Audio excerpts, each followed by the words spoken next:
Namo Bhagavate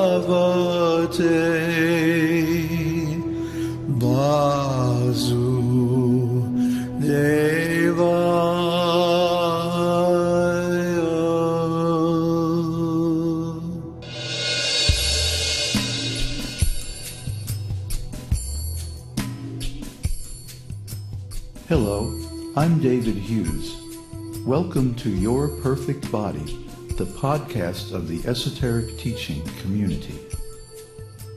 Today's selection is an essay entitled The Real Self.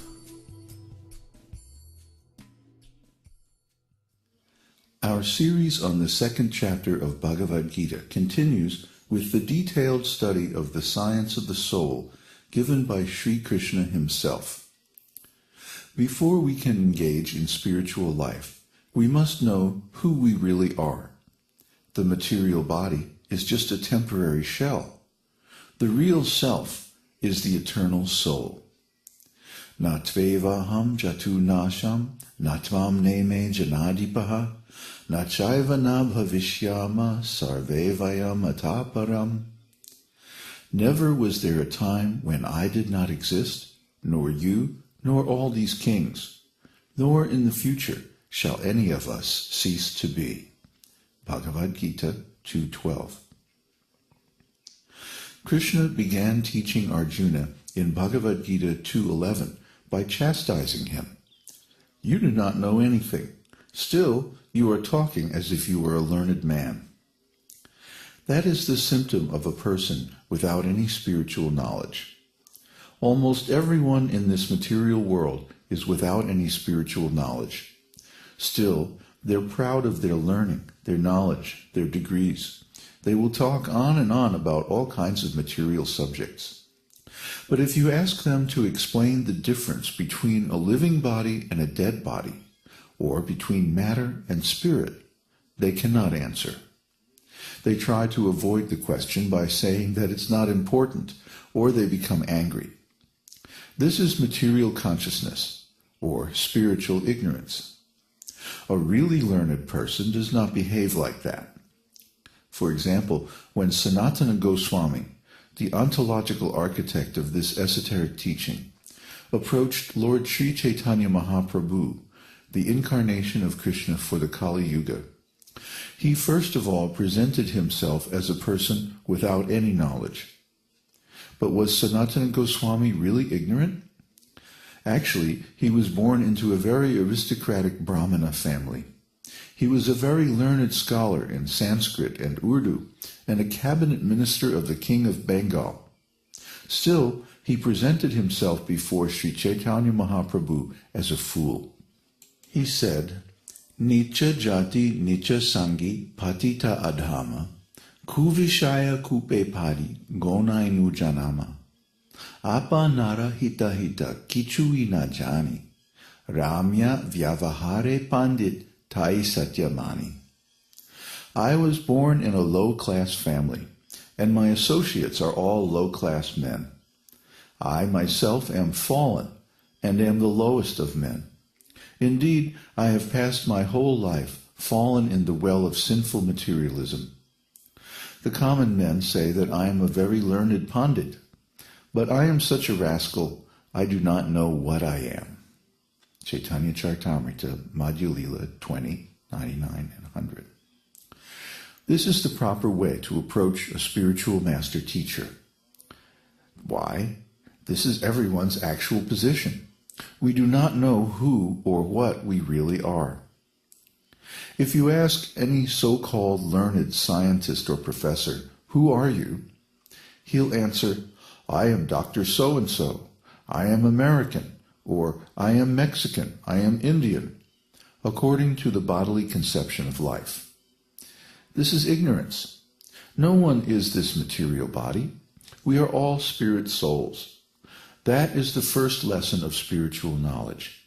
As long as we identify with this body, that I am Mr. So-and-so, I am American, I am Indian, I am this, I am that, this is all ignorance. When you actually understand that you are not this body, Therefore you are not American, nor Indian, nor Mexican, but you are spirit soul. Then your spiritual education begins. In Sanskrit, this realization is called aham brahmasmi, I am spirit soul. Anything that is spiritual is actually part of the spiritual world, the kingdom of God. Therefore, the spirit soul has no real connection with this material world. When one fully understands this fact, that the spirit soul is completely different from this material world, then he's actually learned. This state of consciousness is called Brahma Bhuta. Brahma Bhuta prasannatma na sochati na kankshati samasavesu bhuteshu madbhaktin labhate param. One who is thus transcendentally situated at once realizes the Supreme Brahman and becomes fully joyful. He never laments or desires to have anything. He is equally disposed toward every living entity. In that state, he attains pure devotional service unto me. Bhagavad-gītā 1854. The symptom of Brahma Bhuta consciousness is prasannatma. As soon as one becomes self-realized, he is completely happy. As long as one identifies with this material body, he is unhappy, full of anxiety and misery, because this body is temporary and imperfect. But spirit is always Satchit Ananda Vigraha, eternal personality and form, full of consciousness and bliss. Brahma Samhita 5.1. So the spiritual teaching of Bhagavad-gītā begins with this point, that one should know that he is not this material body. That knowledge is lacking throughout the whole world. Everyone is identifying with this body like an animal. Therefore, Krishna chastised Arjuna in Bhagavad-gītā 2.11 that you have this animalistic concept of life and still you are speaking like a very learned scholar? No truly learned man laments on account of this body. It is said in the Bhagavad-gītā, Dehinosmin yata dehe komarang yovanang jara tata dehantara praptir dhiras tatra namuhyati. As the embodied soul continually passes in this body from boyhood to youth to old age, the soul similarly passes into another body at death. A sober person is not bewildered by such a change. Bhagavad-gītā 2.13. Dhiras tatra namuhyati. Dhira means one who has become sober by spiritual education and training. He is not disturbed and remains calm even when there is cause for jubilation or lamentation. Just like when a man dies, his relatives lament and cry, "My father is dead, my father is gone, my father is no more." But if one is a little sober, he can understand. He can contemplate that I am lamenting that my father is gone, but he's not gone. His body is lying on the bed or in the funeral casket. Then why am I saying he is gone? What is the contradiction? What is the meaning of this? This is an opportunity to understand the soul. If the relative is lamenting, crying, "My father is gone," that means he never knew his father. He knew the body only. But at the time of his father's death, he can understand that his father is not this body, that his father is really the soul.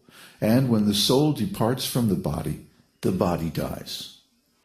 Likewise, if we think of ourselves only as this body, then we do not really know ourselves. We are in ignorance because we mistake the material body for the self. This is the one cause of all of our suffering. As my friend Balaram so eloquently expressed in a conversation we had last night, they are afraid to lose what they do not have.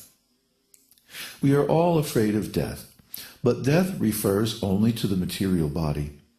Since the material body is not really the self, then it is not ours, but the property of the Lord, the creator of the material world and everything in it. Since the material body is not ours, why are we afraid to lose it? We never possessed it in the first place. It is like a rented car or house. It was never ours in the first place. So why should we be upset to lose it? Why should we be afraid to lose what we do not have? Our spiritual knowledge begins when we come to the understanding that every one of us is a spirit soul. We may be in different kinds of bodies, but we are not this body. Now, Krishna is describing the nature of the soul. Krishna describes all three types of persons as spiritual and eternal. In every language there are three persons, I, you, and he, first